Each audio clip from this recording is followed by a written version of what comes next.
people come into my office, I usually have my dog with me. I'm usually wearing sneakers. I'm not shy about maybe throwing out a swear here or there, because a lot of places when people go, it can feel a little bit stuffy or scary. I think those are usually the two different places that people end up.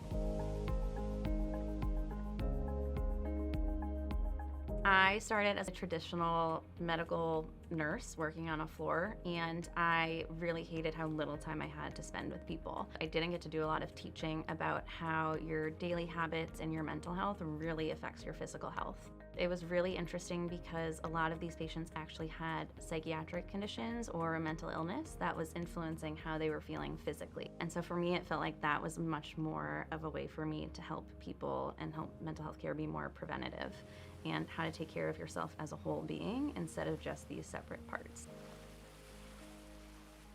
Sometimes it can kind of feel like you're being funneled into this specific treatment model, not really being heard, and just kind of being told what you should be doing.